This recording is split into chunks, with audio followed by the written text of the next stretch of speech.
Boa tarde a todos e a todas. Boa tarde. Quem está presente também, os nossos irmãos e irmãs que estão nos acompanhando pelo Instagram. Desejo que a nossa tarde seja muito proveitosa e que todos nós possamos estar com as mentes abertas, acolhedoras para o conhecimento desta tarde.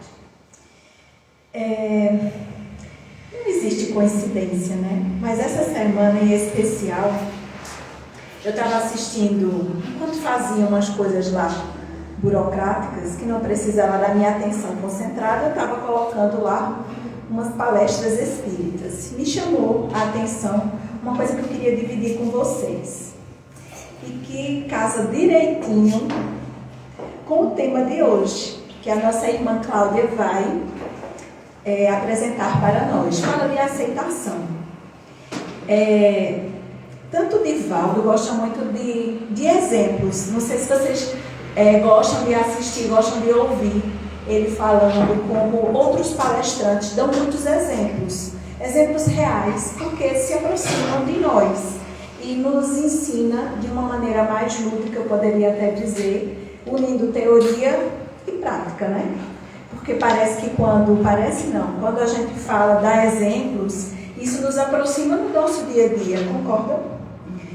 Bem, e aí eu achei muito interessante, porque falava de uma queda que Chico teve. Sofreu uma queda. Não sei se vocês conhecem essa história, né? Pronto. E aí, o que eu achei interessante é porque eu às vezes fico me perguntando, meu Deus, a gente tem que agradecer a tudo mesmo. Como esse nível de aceitação de que tudo a gente precisa dar graças a Deus. Aí, nesse dia que eu estava estudando uma parte do Evangelho, aí eu ouvi nessa palestra esse exemplo. Que Chico levou um tombo, né? Caiu. E aí ele disse, meu Deus do céu, quase que eu me estouro aqui no chão, quase que acontece uma coisa pior. Aí Emmanuel não deixava nada barato, né? Que é isso, Chico? Agradeça, meu filho. Eu disse, mas peraí, eu vou agradecer por um tombo que eu sofri aqui. Como é que eu vou agradecer? Eu disse, agradeço. Essa regra aí não é minha, não. Isso aí foi Paulo que já deu essa receita, só estou reproduzindo. Aí, tá bom, é agradecer, né? Mas olha, eu ainda não estou conformado. Não estou conformado. Por que eu tenho que agradecer por isso? Aí vem a parte principal que se encaixa no Evangelho que eu estava estudando, né? Antes. Que ele disse assim, Chico, que uma legião de espíritos que estavam doidos para você ter um deslize. E aí eles provocaram essa queda para você imediatamente começar a baixar sua vibração. Mas será possível? Coisa que ninguém faz, né? Quem aqui não já reclamou de algo? Mas Deus, será possível que o Senhor deixou isso acontecer? É um tombo, eu estou falando de um tombo, né? Mas isso é com tudo na nossa vida. Quem aqui nunca reclamou de nada que aconteceu, que achou que não era tão bom, né? E aí ele disse, olha, esses espíritos estavam doidinhos para te pegar na primeira situação, para você baixar seu nível vibratório e poder eles atuarem em cima. Isso é um prato cheio. E você já agradecendo antes, você já quebra a vibração suposta que baixaria e eles entrariam. Eu disse, rapaz, quantas vezes eu não já baixei minha vibração, hein? Porque seja uma topada que você leva, seja um acidente de trânsito, quantas coisas a gente não sai perguntando, mas por que isso? Será possível? O Senhor deixou mesmo isso acontecer? E aí, às vezes, a gente não para refletir, que eu sei que é difícil, o que estaria por trás daquilo ali. Bem rapidinho mesmo, um minuto. Minha gente, essa eu gosto de falar porque foi um puxão de orelha que a espiritualidade me deu. Eu precisei passar um mês estudando em Recife e todo mundo sabe que os pontos extremos, você passa bem 40, 45 minutos e olha lá dentro do ônibus. Não é assim. Eu tinha acabado de sair da Federal. Imagina, eu estava na Federal e eu ia para Boa Viagem. Estou raciocinando o trajeto. Então, ônibus. E eu tinha a hora marcada para pegar aquele ônibus, porque o ponto de ônibus que eu ficava era mega esquisito. Já tinha tido, todo dia era 2, 3 assaltos. Eu disse, agora. Aí eu vi o ônibus indo embora, eu correndo. Eu disse, meu Deus, por que o senhor fez isso? Isso me ama, não. Eu vou ser assaltada, posso ser até violentada. Como é que pode o ônibus? É mais 40 minutos que eu vou esperar aqui. Olha, eu blasfemei. Eu disse um monte de coisa. Eu estava pior do que Chico Xavier naquele dia. Aí chegou o outro ônibus, eu estava... Olha, eu não estou querendo falar com o senhor agora, não. Estou muito chateada. E aí, o que foi que aconteceu? Na frente, chegou em Boa Viagem, delegacia. O ônibus estava parado na frente. O que eu ia pegar? Aquele que eu perdi. Aí o motorista solidário, espera aí, gente, que eu já sigo a viagem. Aí ele desce do ônibus, o que foi que houve? Aí quando ele sobe, ele... Minha gente, vemos um livramento, o ônibus da frente foi assaltado, está todo mundo aí, levaram o celular, a polícia não pegou, eram 4 meliantes. Na hora, gente, eu caí num choro tão grande de arrependimento por ter blasfemado. Olha que livramento, não foi nem, segundo nossos irmãos que usam essa palavra tão linda. Olha para isso. E eu não entendi, porque na minha cabeça só vinha a situação. Eu sozinha no ponto de ônibus, 40 minutos, e aí, olha, acho que eles disseram, segue, porque eu fiquei gritando atrás deles, segue, irmão, segue. Olha, então aceitar as coisas que vão nos acontecendo sem blasfemar, não precisa nem a gente entender de imediato. Mas, né, segundo minha avó dizia muito, minha filha, não cai numa folha que Deus não permita. Então vamos parar, não blasfemar, não se revoltar e vamos tentar entender. Se o entendimento não vier de imediato, mas aguarde, que depois a gente compreende. Então fala muito de aceitação. E eu queria dividir isso com vocês já para ir preparando esse tema que para mim, vou ser muito sincera, é muito difícil. Aceitar a dor física ou emocional não é fácil. Então, eu queria deixar essa reflexão para vocês, para que a gente já possa ir, sabe, verificando dentro de nós o que é que eu não aceito tanto. Porque quando a gente aceita, né, fica até um pouco mais fácil de entender, no mínimo, as coisas que estão se passando ali, certo? Então vamos começar esse nosso momento. Vou pedir ao nosso irmão querido Tarcísio que possa fazer a nossa prece inicial dos nossos trabalhos.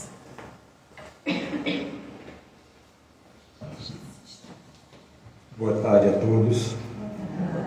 Senhor Jesus, espiritualidade amiga. Uma tarde chuvosa, muito boa, que aceitamos essa chuva. Aceitamos o sol, a chuva, o calor, o frio. Mas a gente está brigando com tudo isso. Nos ilumine nossa amiga Cláudia com esse tema, que às vezes a gente fica sem entender, sem querer aceitar os problemas, as dificuldades, só quer aceitar as coisas boas. Iluminar nossos irmãos, os espíritos amigos, os aqui presentes, encarnados e encarnados. Tenhamos uma excelente semana, que nos proteja, nos ilumine sempre, porque o Senhor é nosso pastor e não nos faltará. Assim seja. E agora teremos imenso prazer de ter a nossa irmã Cláudia, que vai proferir na tarde de hoje essa palestra com esse tema tão instigante. Dando só um pequeno spoiler, que a aceitação ela tem várias nuances, né? Então vamos ver qual é que ela vai nos apresentar hoje a nível de conhecimento. Por favor.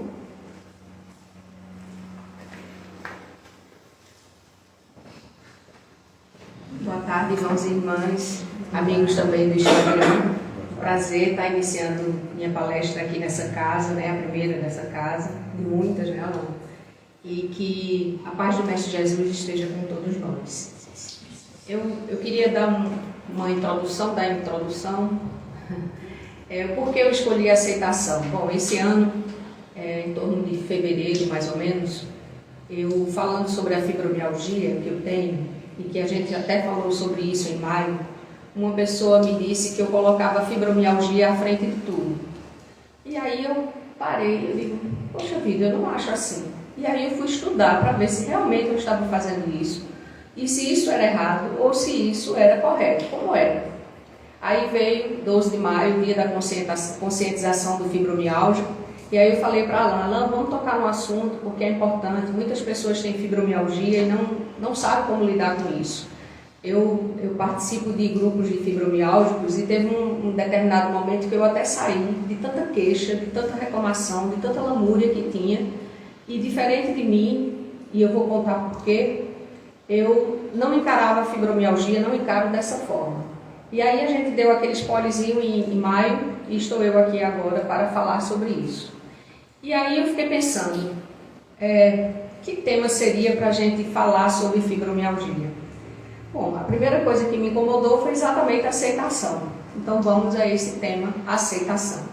E aí para falar sobre ele a gente tem que fazer, dar uma volta no tema, para que a gente possa entender melhor até as nuances da fibromialgia e porquê da dor.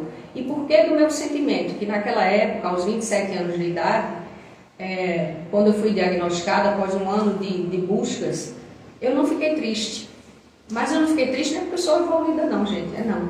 Eu não fiquei triste porque naquela época eu passei um ano à procura de um diagnóstico que não se tinha.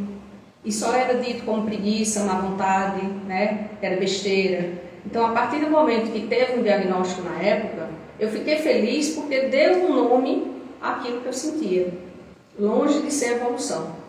Mas aí, com os anos foram se passando, né? E aí eu realmente nunca entrei em atrito com ela. Até porque, na época, quando eu tive depressão, foi a fibromialgia que me segurou. Veja que estranho. Por quê?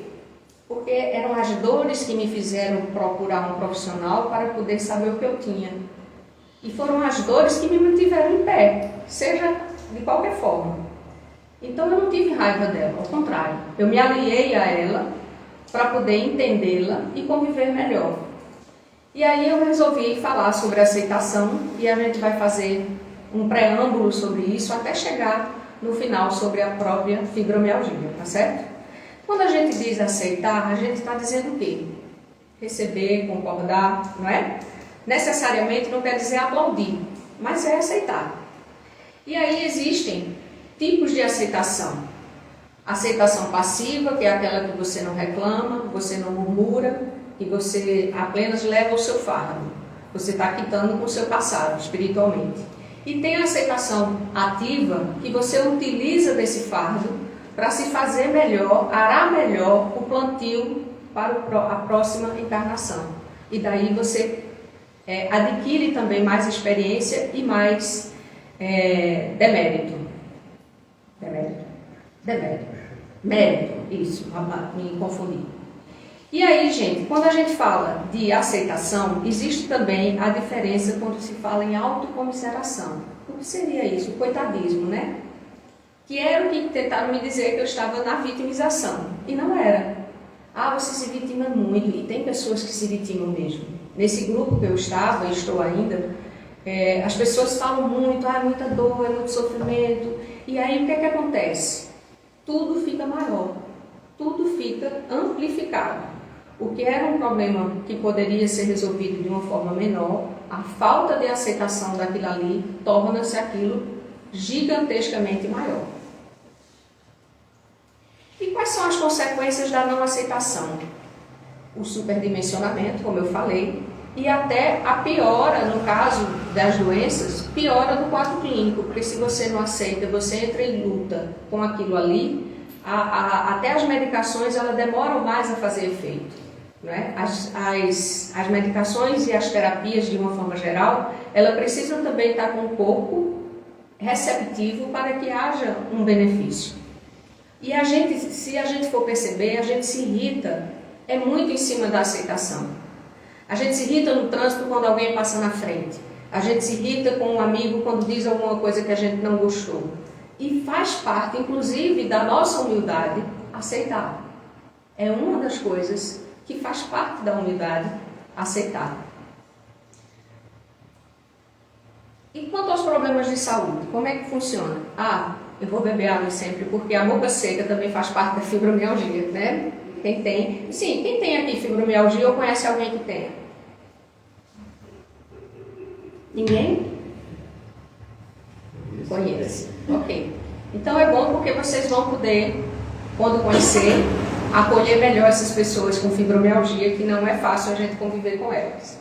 Bom, em relação aos problemas de saúde, a gente, como eu falei, se a gente não está aberto a receber certos diagnósticos, e não só falo da fibromialgia, mas de tudo, da diabetes, de um câncer, de qualquer tipo de problema de saúde, a gente termina criando mais barreiras que termina sendo pior para o percurso natural da doença e do tratamento.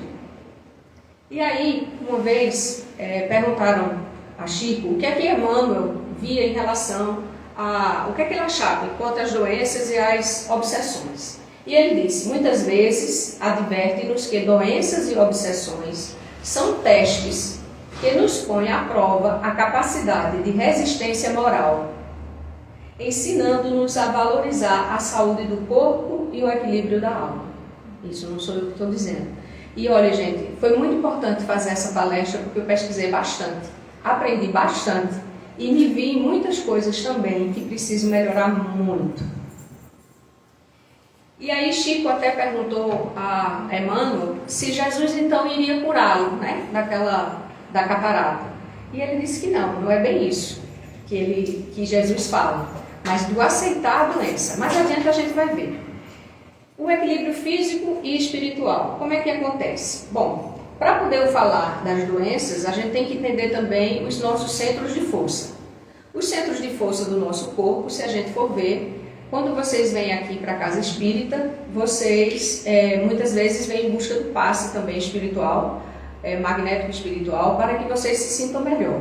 Então, o nosso corpo, ele é formado por alguns centros de força que vai do coronário, o cerebral ou frontal, o laríngeo, o cardíaco, o gástrico, o esplênico e o básico ou genésico. Então, a energia universal, ela entra através dos nossos centros de força e quando existe algum bloqueio, algum desequilíbrio, isso também vai desfavorecer a harmonia corporal e favorecer as doenças.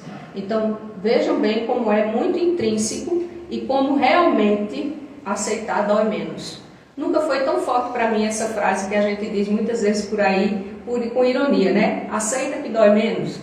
Aceita que é mais fácil a gente conviver e poder viver de uma forma mais tranquila. Explicando melhor, então a gente é formado pelo perispírito, né?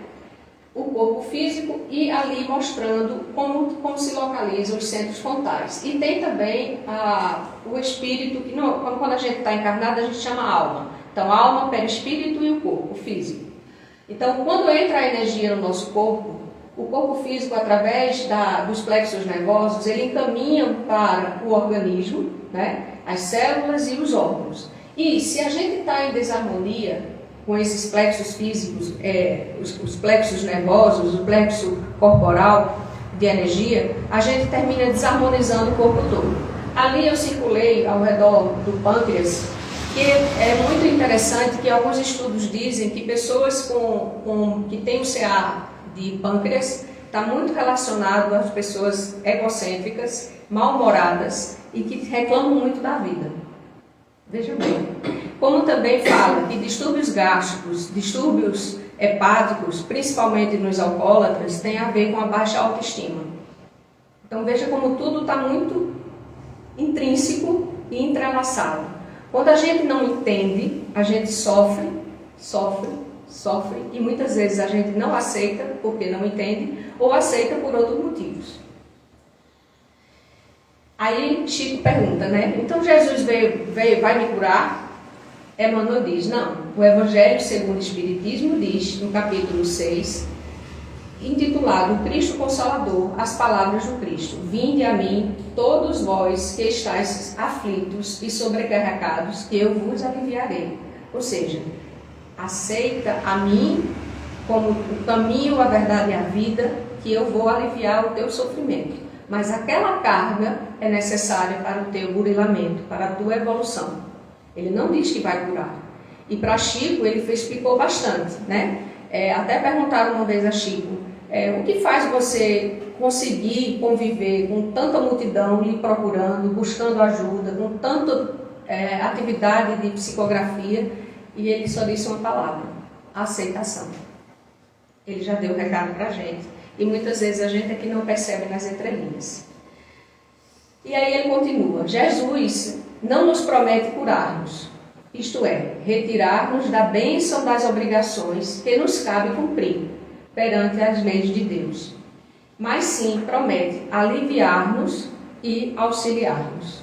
Confiemos no Mestre Divino e trabalhemos. E aí, quando eu falei dos centros de força, eu falei também da energia que deve fluir corretamente dentro do nosso corpo para a nossa saúde. E aí eu tenho que tocar também no assunto sobre o passe e a água fluidificada que vocês sempre fazem aqui, não é? Quando estão necessitados. Qual é a primeira coisa que a gente procura? O passe e o uso da água fluidificada. Quando a gente se sente um pouco em desequilíbrio, seja emocional, seja moral, seja por alguma doença, a gente vai em busca disso. E por que funciona? Para que vocês possam entender melhor. Tanto o espírito como o passista, eles estão emanando para aquela pessoa, né, energia magnética e espiritual, a fim de melhorar o funcionamento desses centros de força. E é a partir dali que vai fazer com que, lá lembra dos plexos nervosos e depois das células do organismo, fazer com que também destrave e consiga a energia fluir, evitando piora do quadro clínico, seja do qual for. E a água fluidificada também, né? São colocados fluidos necessários para melhorar esse corpo físico que está ali em sofrimento. É importante dizer que se a gente não estiver aberto ao recebimento do passe, que fica assim, ó, olhando para ver como é que está o passista, o que é que ele está fazendo, e não se entrega realmente, tem pessoas que fazem isso, né? Fica brechando para ver como é que é, olhando o ambiente, não é assim? Você não está com o organismo receptivo para receber aquele passe magnético e espiritual, porque são dos dois, né? Tanto do encarnado como do desencarnado, e assim melhorar a sua trajetória.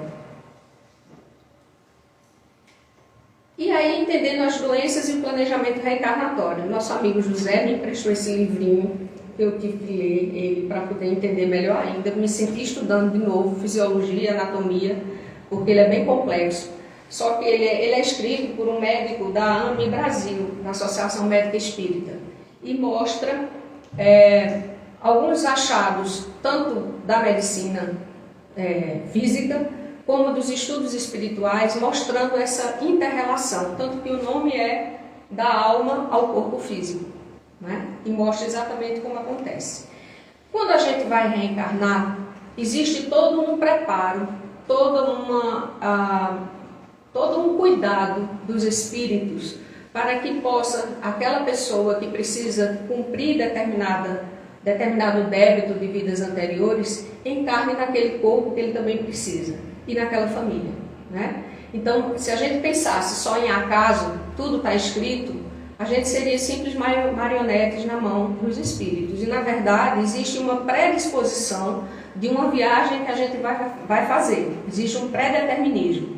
Mas essa viagem, como vai acontecer e como vai terminar, vai depender de cada um da gente, pelo livre-arbítrio e pela nossa inteligência em relação a como a gente vai atuar diante das coisas. Então, os geneticistas espirituais, eles começam, através até da energia daquela pessoa, né, que ele emana, ele vai fazer com que haja atração do espermatozoide certo para o óvulo certo, e aí fazer a fecundação correta para aquele corpo que a gente precisa para cumprir determinada encarnação. É assim que acontece, de tudo, de tudo que a gente está falando. Mas eles são responsáveis só pela fecundação? Não. Eles são responsáveis, inclusive, pelo trajeto durante a gravidez, o cuidado com essa gestante até que o bebê nasça, para que não aconteça nada que saia muito do prumo e aquela criança perca a encarnação, a não ser quando é realmente também para que haja esse abortamento. nesse trajeto, a mãe ela pode emitir pensamentos deletérios, ela pode emitir pensamentos negativos, ela pode emitir pensamentos pessimistas, inclusive, sobre a gravidez, e com isso atrapalhar também essa gestação. E no caso, por exemplo, do bebê de proveta, como seria? Então, a gente passou a tomar conta, né, fazer o papel de Deus, como muitos diziam antigamente, quando surgiu o bebê de proveta. Não. Se a gente tem a possibilidade de ter esse mecanismo para engravidar, né, para fazer com que uma mulher consiga engravidar, é porque também nos foi dado essa inteligência suprema para que a gente possa dar continuidade à vida. E o mecanismo de quimiotaxia, que se chama, ele vai existir do mesmo jeito. A atração do espermatozoide certo para o óvulo certo. E aí acontecer a fecundação e o processo reencarnatório. Lembrando que quando a gente vai, por exemplo, se eu estou grávida, se eu descobrir minha gravidez agora, aquele espírito que vai se ligar a mim, ele que já se ligou, né, que já que eu estou grávida, ele vai começar também um processo de ir diminuindo aos poucos, se preparando para poder fazer a ligação completa dentro do meu útero e assim ele nascer, tá? Então existe todo um preparo. A gente pensa que é só encarnou, vem para aqui para dentro e aí já está crescendo, não. Existe todo um preparo no plano espiritual para que aquela pessoa ela comece realmente a se preparar para a nova vida que ela vai ter e ir diminuindo ao passo que o bebê vai crescendo dentro do útero da gente. E aí vai acontecendo o processo reencarnatório, que aí a gente diz que se diz nos livros que isso acontece realmente de vez quando, a partir dos 7 anos de idade. Até os 7 anos de idade, a criança está meio lá, meio cá. Tanto que tem crianças que têm amigos imaginários, né, que conseguem ter lembranças de vidas anteriores. Por isso, porque a gente ainda está com o pezinho lá na espiritualidade. E a partir dos 7 anos é quando a gente chega de vez. Pronto, estou aqui. E agora? André Luiz, ele fala em seu livro, né, Ação e Reação, que existe uma energização ou magnetização específica, tanto do espermatozoide quanto do ovócito, que é eclodirá. O ovócito ou óvulo, a mesma coisa. Eles trazem a carga genética que cumprirá da melhor maneira possível as necessidades do espírito. Veja bem, a gente até já leu algum desses livros e eu mesmo já li, mas não me ative tanto como eu consegui aprender ainda mais agora para essa palestra. Inclusive foi a palestra que eu mais estudei, viu? De todas as palestras espíritas que eu fiz, essa foi a que eu mais estudei, com esse livrinho aqui que não foi nada fácil, mas eu consegui. Então veja só, para a gente entender melhor. Existe um mapa espiritual que a gente chama o genótipo perispiritual ou perispíritico, que é o quê? O nosso perispírito, ele começa a armazenar no corpo, né, no perispírito, todas aquelas incrustações de que a gente vive, todas as lembranças de todas as encarnações que a gente vai passando, vai começando a ficar ali, encrostado no perispírito. E é ele que vai trazer para a próxima encarnação essas coisas que a gente viveu lá no passado. Seja coisa simples, por exemplo, digamos que uma pessoa morre com queimaduras, ela ateia o próprio fogo no corpo e morre queimada, né, através do suicídio. Ela pode vir numa outra encarnação porque ela queimou o perispírito, ela provocou aquilo que é de Deus, que foi nos dado para a gente poder aprender na vida toda, ela estragou. Então, em outra encarnação, pode ser que ela venha com uma psoríase, pode ser que ela venha com uma dermatite, com uma fragilidade de pele muito grande, ou o contrário, necessariamente não tem que ser olho por olho, porque não existe isso nas leis universais. Olho por olho, dente por dente é quando você faz igual e a consequência é igual. No Espiritismo, ou nas leis de Deus, o olho por olho não existe. Por quê? Porque é a mesma coisa, só com um caminho diferente, que a gente tem que aprender a fazer diferente e ter uma resposta diferente. Então ele pode, por exemplo, não vir com uma dermatite, mas vir como um médico dermatologista, por exemplo, que vai cuidar de pessoas, médicos que vão trabalhar no centro de queimados ou enfermeiros que vão trabalhar no centro de queimados, para cuidar daquelas pessoas em grande sofrimento. Existe, às vezes, a gente até fica se perguntando como é que escolheu determinadas especialidades, né? Assim, por isso, né? Então a gente começa a entender como faz sentido tudo, nada realmente é o acaso, né? Existe realmente uma predisposição. Então, esse mapa espiritual, que está lá no nosso perispírito, e o mapa genético físico, que é o genótipo material. Os dois, eles vão precisar de quê? Dos construtores ou dos geneticistas espirituais. Para aí, através da sintonia magnética com o divino, ter a fecundação. Então, não é tão simples como numa relação sexual, onde se cruza o espermatozoide e o óvulo, e daí se vai ter o bebê. É muito maior e mais complexo. E aí eu falo também, por exemplo, e os filhos adotivos? Como é que funciona? Muitas vezes se utiliza uma mãe como um veículo para trazer um filho para outra família. Que na verdade ele necessariamente não tem um vínculo afetivo, amoroso com aquela mãe, que está servindo de instrumento para trazer o filho para outra família. Tanto que quando chegam filhos adotivos em determinadas famílias, é um reencontro de outras vidas. E que não tinha aquilo com a mãe biológica, né? Então, são vários recursos que termina a espiritualidade maior utilizando para este fim. Essa imagem mostra melhor a alma como sendo o princípio inteligente, o perispírito, novamente, e o corpo físico. O pensamento, veja bem, impregnado de emoções negativas, chega até o interior das células através do perispírito.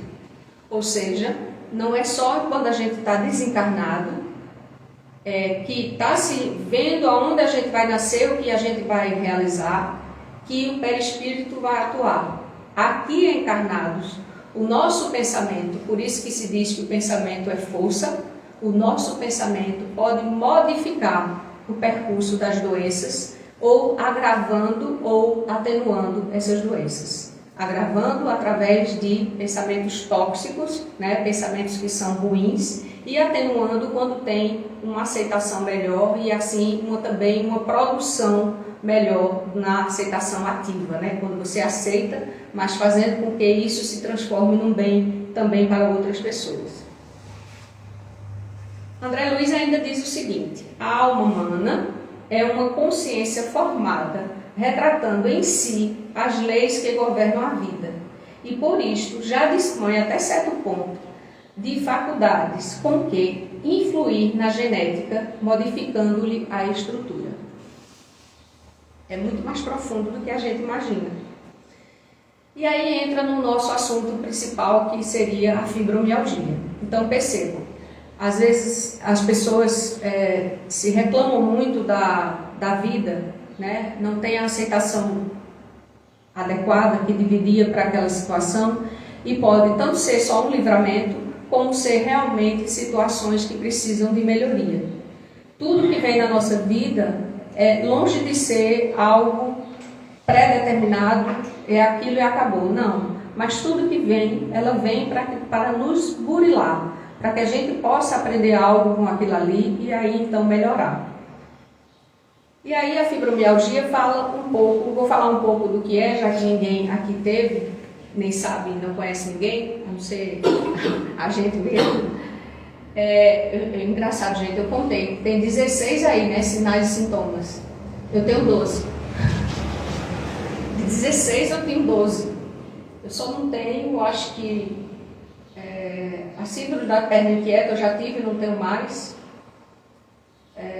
Depressão já tive, não estou mais agora, mas é variável.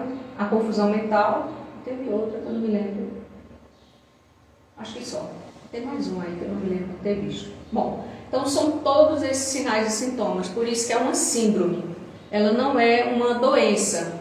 Quando a gente fala em doença, a gente está muito relacionando a uma doença em determinado sistema, o sistema cardiovascular, o sistema neurológico, e não. A fibromialgia, ela não tem uma causa definida e ela atua em várias áreas do corpo. Tanto dores miofaciais, né, muscular, como também em tendão, como em articulação, como a boca seca, como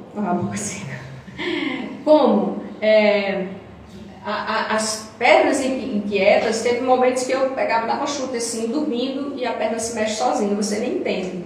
E que nem sabia que estava relacionada à fibromialgia, ao cheiro exacerbado. Eu digo brincando, eita, que está passando um sovaco ali na rua, eu sinto daqui de longe um cheiro mais forte. Tanto um cheiro bom como um cheiro ruim. Estou vendo gente balançando a cabeça ali, que é verdade, né, Márcia? Então, o cheiro mais forte, a sensibilidade à luz, a sensibilidade ao ambiente, à música, tudo isso é ruim para o fibromialgia. A insônia, a rigidez, nossa, no frio é que a gente sente dor mesmo. Diagnóstico e exames. Aí eu conversando até com uma pessoa que eu não conhecia, dizendo que tinha fibromialgia, e ela reclamava muito, eu digo, olha, vê a vantagem. Quando você foi para o médico que fez os exames, qual era o resultado dos exames? Tudo normal. Eu digo, que beleza, olha que maravilha. A gente vai para o médico, os exames dão todos normais. Não tem um que diga assim, tá, isso aqui é por causa da fibromialgia, não. Então o diagnóstico ele é exclusivamente clínico, é a avaliação da história desse paciente, dos pontos dolorosos, né, que são em média 16 pontos de dor, geralmente pá, né, do lado do outro, pescoço, entre as escápulas, quadril, o joelho, o tornozelo, e o histórico desse paciente. E aí quando faz os exames, faz exatamente para descartar outras doenças, como uma artrite reumatoide, qualquer outro tipo de doença. E todos os exames estão normais, já é um ponto positivo. Eu prefiro 1000 vezes ter a fibromialgia do que ter uma diabetes, do que ter uma hipertensão, que me prive de outras coisas que para mim talvez o meu juízo não esteja mais preparado do que para a dor. Então o diagnóstico e exames é extremamente clínico, né? Vocês imaginam, há 25 anos atrás quase, quando eu tive, não se falava em fibromialgia, não se tinha conhecimento. Eu lembro de eu ter saído uma vez do consultório de um reumatologista, vá passear, vá para o cinema, desconsiderando a minha dor. Eu só podia ficar feliz quando teve o diagnóstico, porque eu vi que não era besteira. Né? E eu saí chorando do consultório. Poxa vida, você vem em busca de uma ajuda, você está cheio de dor e ninguém, porque não aparece. Hoje já existe uma máquina fotográfica que você faz a foto e ela mostra as áreas que estão inflamadas, né? As áreas possíveis de dor. E aí, nos consultórios de massagem, de terapias alternativas, termina trabalhando mais especificamente naqueles pontos mais dolorosos. E o tratamento, inicialmente, é a base de antidepressivo. Não existe uma medicação direta para a fibromialgia e o tratamento ele é praticamente em cima das causas, dos efeitos decorrentes da fibromialgia. Tem uma tendência à depressão, à ansiedade. No meu caso, eu tive depois de uma depressão. E quem pode ter? Qualquer pessoa. Pode ter a partir de um acidente de carro, um trauma grande. Pode ter a partir de uma perda de alguém que aí se desestabiliza. Então, tem vários N fatores que podem desencadear a fibromialgia e que a gente começa a perceber, inclusive em pessoas mais novas, que podem desencadear pelo que você já conhece do que é. Essa pessoa aqui é propícia a desenvolver fibromialgia. O tratamento também ele tem é muito sofrido, porque você toma medicações que tem um monte de efeito colateral, que aí depois você tem que mudar, aí começa de novo do zero, aí não se dá bem, aí engorda muito, aí vai para outro, e nisso é uma peleja realmente. E aí esse médico, José de Carvalho, em 2010, ele escreveu um artigo sobre fibromialgia, ele também é da AME, né, da Associação Médica Espírita, onde ele diz que o caráter perfeccionista de seus portadores leva-nos a inferir os erros cometidos em existências passadas e comprovados por inúmeras regressões de memória desses pacientes. Então, o caráter perfeccionista da gente, fibromialgico, tem muito a ver com o grau de erro que nós tivemos no passado e por isso que o perfeccionismo que não admite errar mais. Eu não admito, admito errar. Eu não quero errar mais. Por isso, a dor vem de cima da dor. Eu lembro que, acho que há uns 20 anos atrás, eu comprei um livro no congresso. Nossa, como eu fiquei feliz. Era um livro de uma reumatologista de São Paulo, que escrevia sobre a fibromialgia. O livro era só sobre ele. E uma das coisas que ela falou também é que é muito comum pessoas que sofreram, dentro do percentual do estudo dela, pessoas também que sofreram abuso na infância, abuso sexual, pessoas com comportamento introspectivo ou depressivos. E aí, quando ela começava a relatar as coisas, eu fiquei encantada, porque eu disse, eu estou me vendo aqui. Nossa, como é bom, porque aí é engraçado, porque quando eu estava conversando com essa menina da fibromialgia, que ela disse que não aceitava direito, aí você diz assim, olha, eu tenho um túnel do carpo, eu também tenho. Então, isso é muito comum no fibromialgia. Você começa, um entende o outro, eu tenho tal coisa, eu também tenho isso aqui, porque a gente entende exatamente a dor do outro, só um para entender como é o outro. E esse médico, ele fez algumas regressões e eu vou mostrar mais na frente uma história que ele contou. Nessa outra revista, Espiritualidade Sempre, um artigo online, diz que essas pessoas passaram anos e anos se dedicando a outras pessoas e não tiveram tempo hábil para resolver seus próprios problemas. E às vezes também não contaram com nenhum incentivo e consideração dos demais para que investissem em si mesmas. Ou seja, pessoas que se dedicam demais ao outro, muitas vezes sem a condição física ou emocional, tem a ver também com a culpa e a falta do perdão, do auto-perdão. Ou seja, se coloca em situações extremas, mesmo que ela não suporta, em prol de ajudar o outro, como uma forma também de autopunição. Se fosse para mostrar a vocês a dor, a gente sente mais ou menos assim, nessa imagem, se ela pudesse ser vista, mas não vê nada, a gente não consegue dizer. Ela tem um edema que a gente não consegue mensurar, mas é um falso edema, a gente percebe que está um pouco edemaciado naquela região, mas a gente não consegue demonstrar exatamente o que está sentindo. O que consegue muitas vezes são nos trigger points ou no tender points, que são contraturas musculares do tendão, que ficam um nódulo assim. Então, a gente consegue pontuar, é aqui que está doendo, é aqui, nesse ponto aqui. E só resolve depois que a gente começa a apertar, diluir, até respirar e botar para fora toda aquela emoção que pode vir também com a dor. Allan Kardec, na Gênese, ele diz, o espírito está para o corpo como as raízes para as plantas no solo. No ato da reencarnação, o espírito se liga ao organismo físico do homem, com ele estabelecendo uma simbiose de absoluta integração. Então, mais um livro que nos mostra o quanto é intrínseco o espírito e o nosso corpo. O espírito está para o corpo como as raízes para o solo das plantas. Nessa revista, que foi o que eu encontrei mais novo, de 2022, tem um artigozinho que é só sobre fibromialgia, e é a fibromialgia e o espiritismo, reflexões e possibilidades. Gente, por que eu estou tocando tanto na fibromialgia? Porque existe ainda é uma doença que não tem uma causa definida.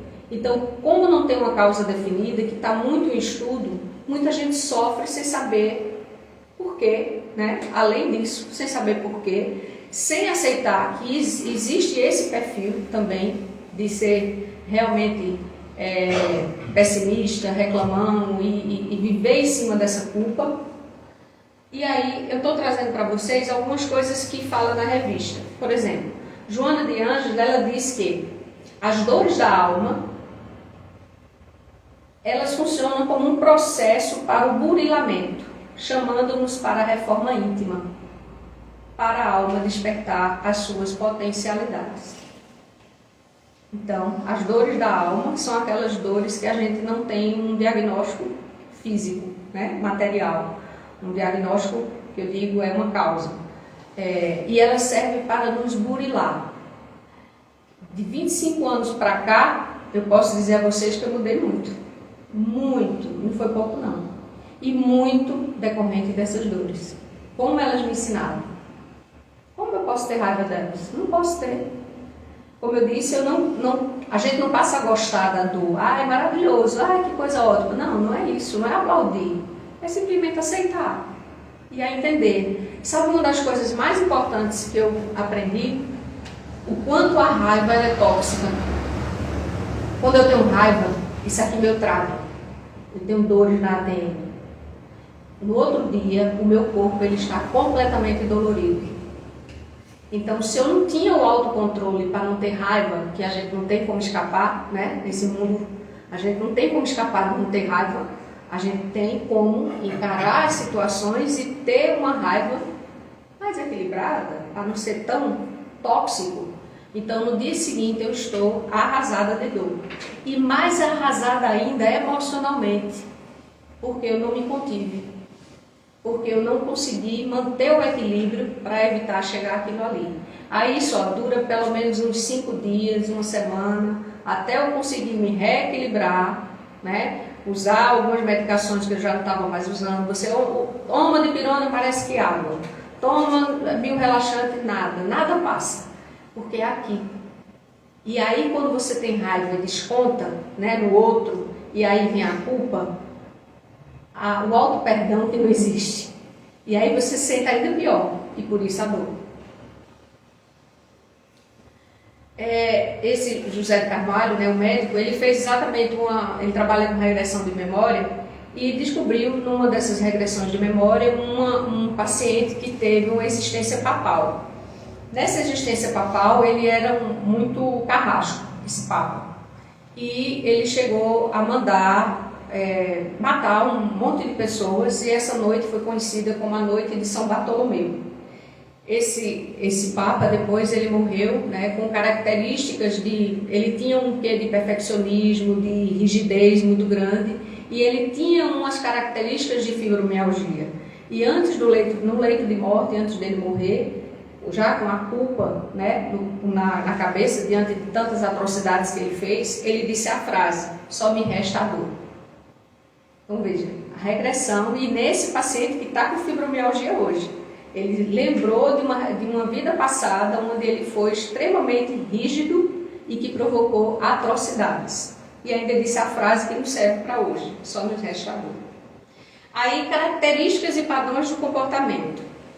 Bom, na Universidade da Austrália, nesse periódico de reumatologia, eu encontrei muito sobre, aí não é a parte espiritual, mas aí quando a gente bate com o espiritismo, a gente consegue entender também muita coisa.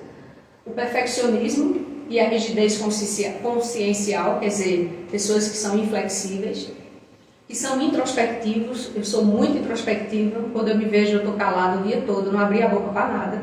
Isso não quer dizer que não é com ninguém, é comigo mesmo. Exigentes, dificuldades em relaxar, daí a contração, irritabilidade, diminuição da desejabilidade social, ou seja, não gosta muito de estar com muitas pessoas, de sair para a sociedade, e a adoção de um papel doente, aumento da raiva e a agressão indireta ao outro e a você, pessimismo, ansiedade sobre o futuro, tendência a somatizar, pedantismo, necessidade de ordem e planejamento, limpeza excessiva e ter dificuldades em expressar verbalmente sentimentos e emoções. Isso falando dessa Universidade da Austrália, tá? No serviço de reumatologia, que eles fizeram um estudo para poder ver quais eram as características dessas pessoas.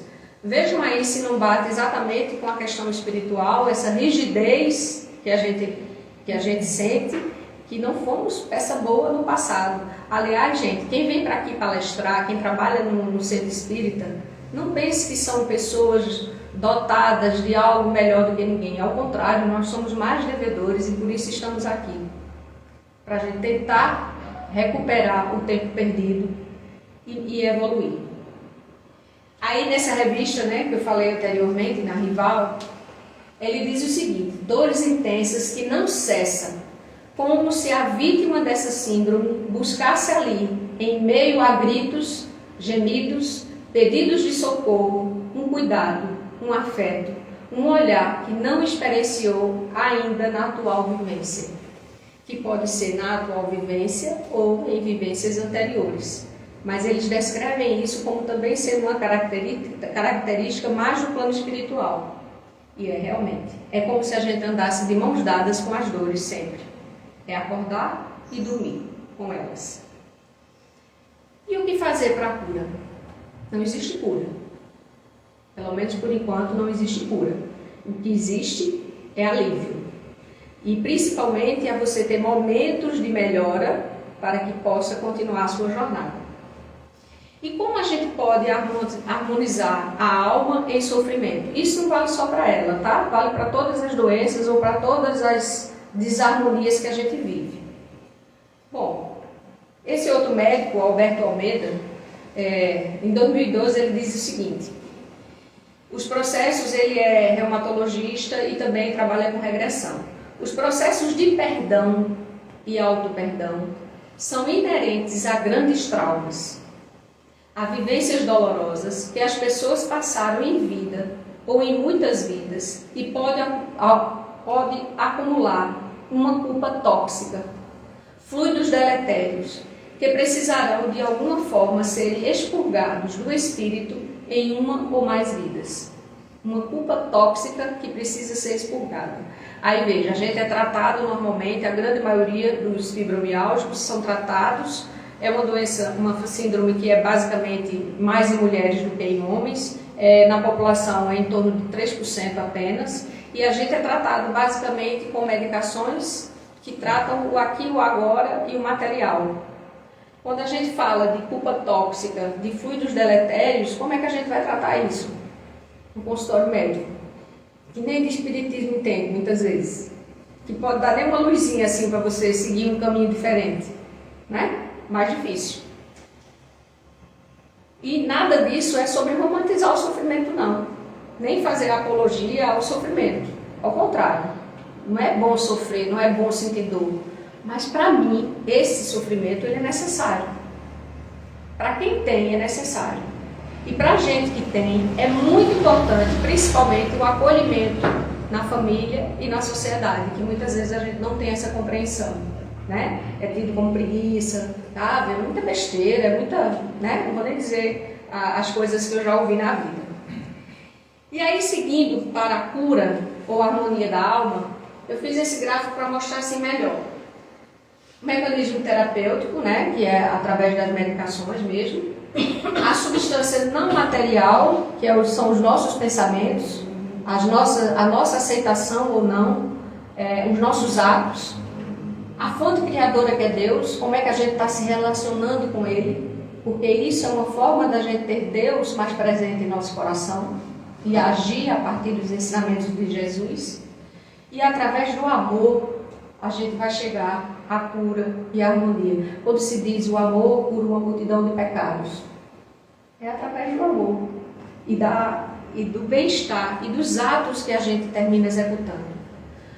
Olha só que bonito. O espírito mais capaz de amar tem um perispírito menos denso, mais equilibrado e, quando encarnado, transmite ao seu aparelho físico energias harmoniosas que se traduzem por saúde.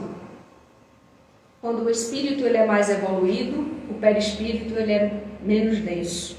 O espírito menos evoluído, o perispírito ele é mais denso. E aí ele precisa eliminar todas essas situações, todos esses fluidos negativos através de alguma coisa. Existem pessoas que às vezes a gente que não entende, por exemplo, entre tanto tempo na cama, né? Por exemplo, minha avó ficou 30 dias numa cama, 40 dias numa UTI, como é isso? Que sofrimento, meu Deus do céu. Aquilo ali está sendo um benefício para ela, porque ela está passando por aquele sofrimento junto com as pessoas que ela ama, que está podendo cuidar. É melhor aquele sofrimento ser ali, junto com pessoas que amam, que estão cuidando, que estão dando todo o aparato, de que aquele sofrimento no umbral sozinha, no meio de trovões e chuvas e tudo mais.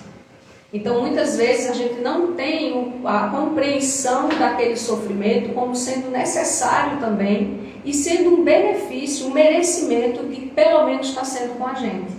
E a gente não tem isso. Ou a gente tem uma questão mais egoísta de querer manter de todo jeito aquela pessoa ali, mesmo com todo o sofrimento que você está vendo.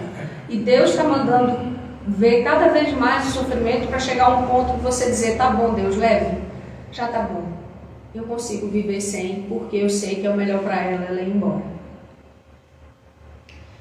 E aí, eu vou deixar algumas frases para vocês. Carl Jung, ele diz o seguinte: nós não podemos mudar nada sem que primeiro aceitemos. Por isso, a aceitação. Se a gente não primeiro aceitar, a gente não consegue mudar nada. Outra frase: toda cura, na verdade, começa com a autocura. Além da terapêutica medicamentosa, das fisioterapias, precisa a autocura, a mudança interior. E se a gente vê a acupuntura, a reflexologia, o passe, a água fluidificada, também estão trabalhando nesse centro de força, trabalhando nesse influxo de energia que passa pelo corpo todo. É importante a medicação, sim, mas é importante buscar outras alternativas para que haja também um crescimento individual de cada um e assim chegar à autocura. A única forma de manipular o genótipo espiritual é por meio da reforma íntima. Então, mesmo agora que a gente tem determinada doença ou determinada situação, o que pode modificar aquilo ali é através dos nossos atos e atitudes, dos nossos pensamentos, para que melhore a continuação daquilo ali. Às vezes é para vir uma doença de forma muito mais severa, e aí, pela sua modificação, né, nesse período de encarnado, você consegue atenuar esses sinais e sintomas e melhorar essa convivência com determinada situação, determinada doença. Só a cirurgia moral nos possibilita a saúde completa. Muito forte. Uma frase, como diz Alain, pequenininha, mas que tem, né, uma profundidade. Às vezes, nas coisas pequenas é que a gente encontra resultados maiores. E aí, gente, eu quero também mostrar para vocês a questão do amar ao próximo. E muitas vezes o mais próximo somos nós mesmos e a gente não consegue se amar. Tem um livro que eu estou lendo que fala Escutando Sentimentos. É também espírita, porque eu esqueci de trazer hoje, eu ia trazer. Ele fala exatamente do amar a nós mesmos, porque muitas vezes a gente se deixa de lado pelo próximo e que a gente precisa se amar para poder amar o próximo melhor. O mais próximo somos nós mesmos. E se não tiver a autocura, o auto-perdão, o autocuidado, a gente não melhora. Portanto, pratiquemos o auto-amor. E era isso que eu queria trazer para vocês. Por isso, a aceitação, que é a base de tudo. Aceitar primeiro, para depois trabalhar em cima de tudo isso, para a nossa autocura, auto-melhora. Eu espero que vocês possam levar esse conhecimento para outras pessoas que um dia vocês encontrarem na vida de vocês, que tenham a fibromialgia ou qualquer outra doença. E eu nunca mais vou ouvir realmente a frase aceita que dói menos, como eu vou escutar a partir de agora. Muito obrigada a todos, que a paz do Mestre Jesus esteja todo com vocês. Conosco.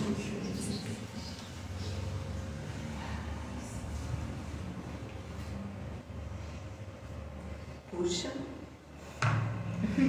foi bem forte, né? Teve umas questões aí científicas mesmo, né? Às vezes a gente está acostumado no centro espírita de ter muitas coisas, a parte moral, né? A parte evangélica. Hoje ela trouxe um pouco mais de ciência aí. Não sei como é que vocês estão encarando isso hoje, mas eu estou encarando como um preventivo da alma.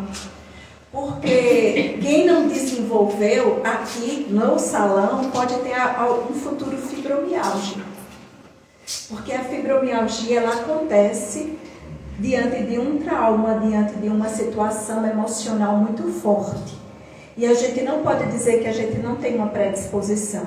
Você pode saber a partir das suas questões íntimas. E aí, de novo, o autoconhecimento nos guia para isso. Se você é uma pessoa mais tensa, se você é uma pessoa mais introspectiva, uma pessoa que não gosta de falar muito de si, você tem uma predisposição sim, entende? Então, assim, eu estou encarando como algo preventivo, não só nosso, mas daqueles familiares que a gente gosta, que a gente convive.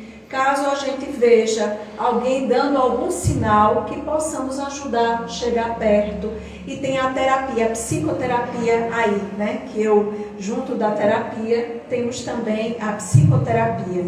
Fazer com um profissional, com um psicólogo, para poder você aprender a lidar com essas questões. Seja ela qual for, ou fibromialgia, ou psoríase, ou dermatite atópica, qualquer outra síndrome ou doença psicossomática, tá?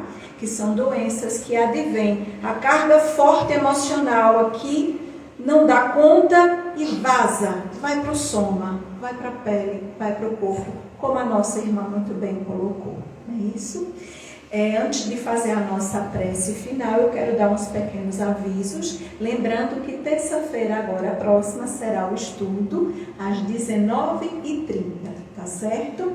Quero também avisar dos passes, que vão ser logo em seguida a nossa prece. Quem assim desejar usar dessa terapia, pode ficar no seu lugarzinho, que alguém vai convidar vocês. Enquanto vocês estiverem aí, já fiquem em oração. Como a nossa irmã muito bem colocou, se preparando, né?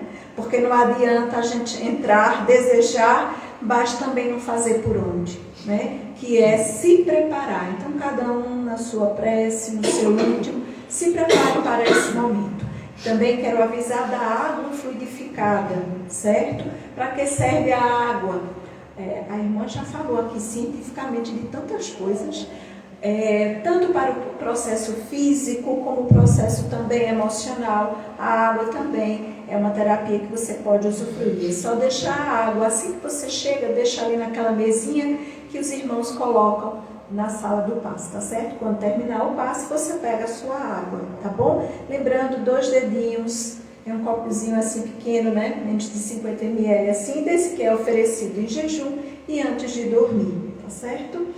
E, por favor, aqueles que assim desejarem, hoje teremos algo especial. O nosso irmão Alain vai ficar logo em seguida, depois dos passes, não é isso? Para a apresentação de um lindo projeto que ele, junto com a equipe da casa e a equipe espiritual, estão preparando, ou melhor, prepararam com muito amor para ser anunciado hoje. Quem se interessar, pode, depois do passe, volta para o seu lugarzinho e aguarda o que o irmão irá dizer, tá certo? Então vamos fazer a nossa prece agradecendo por mais este momento de conhecimento libertador. Então já comecem a se preparar para o passe, já relaxando um pouco o corpo, abrindo essa mente de novo. E eu vou pedir ao nosso querido irmão José para fazer a nossa prece final.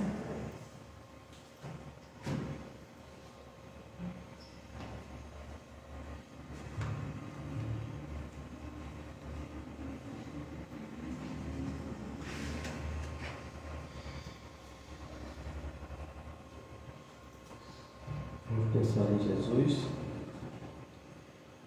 Senhor Jesus, mestre amigo, estamos aqui mais uma vez e agradecemos por esses ensinamentos que recebemos, por essa visão que a nossa companheira disse através dos ensinamentos que ela trouxe e também através da visão espírita. Existe um ditado que diz assim: Deus não dá frio conforme o cobertor. E nós agradecemos, Senhor, por tanta coisa que nós recebemos durante a vida, dessa e das outras vidas, que é a tua atuação constante de amor conosco, que nos está nos levando à nossa evolução espiritual, pelo amor, pela doçura, pela brandura. Nós agradecemos, pedimos guarnição para a nossa família, pedimos paz para esse mundo, pedimos que teu amor nos siga sempre dentro do nosso coração. Que assim seja. Que assim seja, que todos nós possamos voltar para os nossos lares um pouco mais fortalecidos. Lembrando, quem for ficar para o passe, pode ficar sentadinho, tá certo? Que a gente chama. Uma boa tarde.